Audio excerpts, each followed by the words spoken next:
साथियों नमस्कार। इस वीडियो सेशन में हम पेटेंट एक्ट 1970 के एक बहुत महत्वपूर्ण सेक्शन 21AC की चर्चा करेंगे, जो है कैपेबल ऑफ इंडस्ट्रियल एप्लीकेशन। आपको अपनी स्क्रीन पर नज़र आ रहा होगा।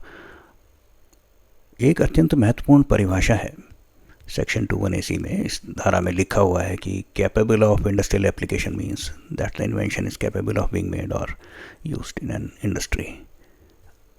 पहली दृष्टि में वाक्य बहुत साधारण प्रतीत होता है, मानो कानून केवल इतना कह रहा हो कि यदि कोई इन्वेंशन इंडस्ट्री में बनाई या उपयोग की जा सकती है तो वह इंडस्ट्रियली एप्लीकेबल मानी जाएगी। लेकिन वास्तव में यही छोटा सा वाक्य पेटेंट लॉ के एक बहुत गहरे सिद्धांत को व्यक्त करता है। प्रैक्टिकल यूटिलिटी क्या है? खुद से हम एक सरल सा प्रश्न पूछते हैं कि यदि कोई व्यक्ति यह दावा करे कि उसने एक नया दार्शनिक सिद्धांत खोजा है तो क्या उसे पेटेंट मिल सकता है? नहीं मिल सकता। क्यों नहीं मिल सकता? क्योंकि वह सिद्धांत इंडस्ट्री में बनाया या उपयोग नहीं किया जा सकता, क्योंकि वो केवल सिद्धांत है। इसलिए इंडस्ट्रियल एप्लीकेशन की पहली कसौटी है प्रैक्टिकल यूटिलिटी। ध्यान दीजिए इस बात पर। प्रैक्टिकल यूटिलिटी अर्थात इन्वेंशन का कोई व्यावहारिक उपयोग होना चाहिए। पेटेंट लॉ केवल विचारों को संरक्षण नहीं देता, यह केवल उन इन्वेंशंस को संरक्षण देता है जिनका वास्तविक उपयोग संभव हो। अब यहाँ एक और महत्वपूर्ण प्रश्न उठता है कि क्या इंडस्ट्री का अर्थ केवल फैक्ट्री या मैन्युफैक्चरिंग प्लांट है? यदि कोई इन्वेंशन कृषि में उपयोग होती है, या कोई मेडिकल डिवाइस है, या कोई सॉफ्टवेयर कंट्रोल्ड मैन्युफैक्चरिंग सिस्टम है, तो क्या वे इंडस्ट्री का हिस्सा नहीं होंगे? वास्तव में पेटेंट लॉ में इंडस्ट्री का जो अर्थ बहुत व्यापक अर्थ है, यह केवल कारखानों तक सीमित नहीं है। यह किसी भी प्रकार की यूज़फुल इकोनॉमिक एक्टिविटी को शामिल करता है, जैसे manufacturing, agriculture, pharmaceuticals, biotechnology, engineering process, industrial software system. इन सभी को पेटेंट लॉ में इंडस्ट्री के अंतर्गत माना जा सकता है। इसलिए इंडस्ट्रियल एप्लीकेशन का मतलब है any kind of useful practical activity in economic field. Patent law speculation को संरक्षण नहीं देता, ये एप्लीकेशन को संरक्षण देता है। यदि कोई इन्वेंशन केवल एक थ्योरेटिकल कंसेप्ट है लेकिन उसे वास्तविक दुनिया में लागू ही नहीं किया जा सकता तो वो इन्वेंशन नहीं मानी जाएगी। अब हम इस डेफिनेशन में प्रयुक्त एक महत्वपूर्ण शब्द को समझते हैं, कैपेबल। क्या होता है कैपेबल? यदि कोई इन्वेंशन थ्योरेटिकली संभव है लेकिन प्रैक्टिकली अभी फिजिबल ही नहीं है, तो क्या वह कैपेबल ऑफ इंडस्ट्रियल एप्लीकेशन मानी जाएगी?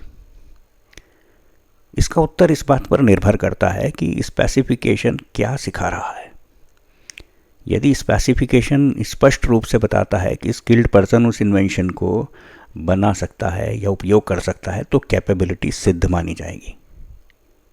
लेकिन यदि इन्वेंशन केवल एक हाइपोथेसिस है और हमारा कंप्लीट स्पेसिफिकेशन उसे इम्प्लीमेंट करना नहीं सिखा रहा है, तो यह इंडस्ट्रियली एप्लीकेबल नहीं माना जाएगा।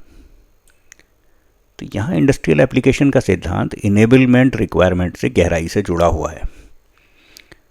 दोस्तों, जब आप अपनी पेटेंट एप्लीकेशन की फर्स्ट एग्जामिनेशन रिपोर्ट का अध्ययन करोगे तो आप देखोगे कि वहाँ पर इस धारा से संबंधित ऑब्जेक्शन होने के चांस रहते हैं। पेटेंट लॉ ये अपेक्षा करता है कि इन्वेंशन का डिस्क्लोज़र इतना स्पष्ट हो कि एक person who is skilled in the art उसे समझकर बना सके या उपयोग कर सके। यदि इन्वेंशन को इंडस्ट्री में लागू ही नहीं किया जा सकता तो सोसाइटी को मोनोपोली देना अनुचित होगा। इसलिए हर इंडस्ट्रियल एप्लीकेशन की रिक्वायरमेंट वास्तव में इन्वेंटर और सोसाइटी के बीच में एक संतुलन बनाए रखने का साधन है। अब एक और महत्वपूर्ण प्रश्न है, यदि कोई इन्वेंशन हार्मफुल है, जैसे कोई खतरनाक हथियार है, तो क्या इंडस्ट्रियल एप्लीकेशन की शर्त पूरी मानी जाएगी? तो यहाँ हमें एक महत्वपूर्ण अंतर समझना होगा कि इंडस्ट्रियल एप्लीकेशन यूटिलिटी की कसौटी है, मॉरलिटी की नहीं है। मॉरलिटी से संबंधित अगर कोई प्रश्न है तो पेटेंट एक्ट की अन्य धाराओं में देखा जा सकता है, जैसे विशेष रूप से सेक्शन 3B। अब सेक्शन 21AC क्या देखता है? सेक्शन 21AC, जिसका अभी हम इस वीडियो सेशन में उल्लेख कर रहे हैं, जिस पे चर्चा कर रहे हैं, वो क्या देखता है? वो देखता है कि क्या इन्वेंशन को इंडस्ट्री में बनाया या उपयोग किया जा सकता है। अगर इस सवाल का उत्तर है हाँ, तो इंडस्ट्रियल एप्लीकेशन की रिक्वायरमेंट पूरी मानी जाएगी। एक और सवाल ले लेते हैं कि क्या कैपेबल ऑफ इंडस्ट्रियल एप्लीकेशन का अर्थ ये है कि इन्वेंशन कमर्शियली सक्सेसफुल भी होनी चाहिए? नहीं भाई, पेटेंट लॉ ये नहीं देखता कि इन्वेंशन से कितना प्रॉफिट होगा, केवल ये देखा जाता है कि इन्वेंशन में प्रैक्टिकल यूटिलिटी है या नहीं। इसलिए कमर्शियल वायबिलिटी आवश्यक नहीं है। तो आज के हमारे इस पूरे डिस्कशन का सार ये है कि इंडस्ट्रियल एप्लीकेशन की रिक्वायरमेंट सोसाइटी और इन्वेंटर के बीच में एक संतुलन स्थापित करती है। यदि किसी ज्ञान का कोई व्यावहारिक उपयोग ही नहीं है तो समाज उसे मोनोपोली क्यों देगा? इसलिए पेटेंट लॉ का सिद्धांत स्पष्ट है।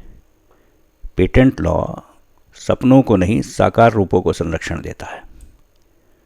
जो बनाया या उपयोग किया जा सके वही इंडस्ट्रियल एप्लीकेबल है। साथियों, इन्हीं शब्दों के साथ में आज का ये सेशन यहीं समाप्त करते हैं। धन्यवाद।